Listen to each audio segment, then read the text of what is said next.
समझना तुम कहानी का सार। एक मेंढक, एक बार बाढ़ आ गई तो वो मेंढक रहता था समुद्र में, तो वो मेंढक गिर गया कुएं में एक मेंढक पहले से रहता था, तो दोनों की बातचीत हुई, दोनों की मीटिंग हुई।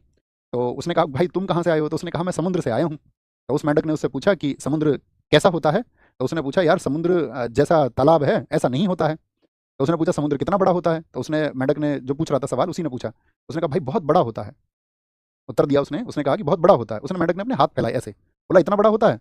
मेंढक सोच लो तुम कैसे हाथ फैलाए होंगे उसने, वो तो कुएं में रहता था, उसको कुएं की नॉलेज है। तो उसने बोला कि इतना बड़ा होता है? उसने कहा नहीं नहीं भाई बहुत बड़ा होता है। तो उसने पूरी जान से हाथ फैलाए, इतने इतना बड़ा होता होगा? तो उसने कहा नहीं भाई तुम्हें नहीं पता है। अब मतलब उसको समझाए तो समझाए कैसे इस बात को?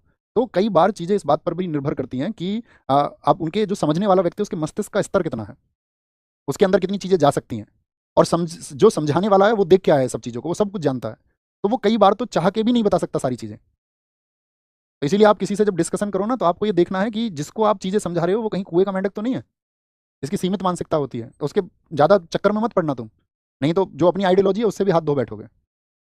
मूर्ख से मूर्ख बोलते हैं ना उसको, कि विद्वान मूर्ख से बहस करे तो वो भी मूर्ख ही बन जाता है फिर। और ये सत्य बात है, क्योंकि उसका अपना जीवन रहा है इतने वर्ष होगा, धीरे से नहीं बदलेगा, बहुत लंबे प्रोसेस से बदलेगा। हम आपको अब चीज़ें सिखा सकते हैं क्योंकि हम कई महीनों से आपको चीज़ें सिखा रहे हैं। धीरे धीरे हम आपको वे ऑफ लाइफ सिखा रहे हैं, सोचने का तरीका सिखा रहे हैं। लेकिन मैं सोच लूँ मैं आपको एक ही दिन में और कुछ मिनट में कुछ सिखा दूंगा, पॉसिबल ही नहीं है, संभव ही नहीं है। मैंने बताया ना तुम्हें वहाँ बी प्राक की बात।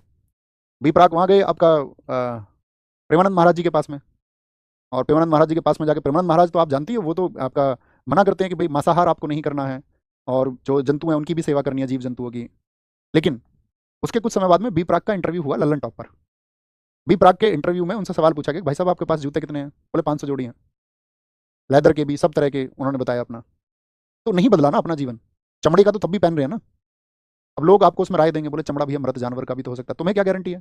तुम्हारे पास क्या प्रूफ है इस बात का कि सिर्फ मृत का ही है वो, जीवित का भी हो सकता है? मतलब ऐसी तो बात है ना, जीवित किसी को जबरन मारा गया वो एक स्वाभाविक मौत होती है, एक है कि जबरन मारा गया किसी जानवर को, उसकी चमड़ी उतारी गई, तब आप कैसे तय करोगे? तो माइंड सेट चेंज नहीं हुआ ना। और सोशल मीडिया पर दिखाने के लिए ये महाराज जी के पास चले गए हैं, अब एक अच्छी छवि बन जाएगी, लोग बोलेंगे यार बड़े भक्ति करने वाले लोग हैं, ये तो मतलब अच्छे लोग हैं। होता ना ये, लोगों का माइंड सेट बदलता है देख के, क्योंकि लोगों को पीछे की पिक्चर नहीं पता होती है, उनको तो जितना दिखाओ उतना पता होता है। इसलिए तुरंत से जज नहीं करना है, एकदम से जज नहीं करना है, ओके, किसी भी चीज़ को।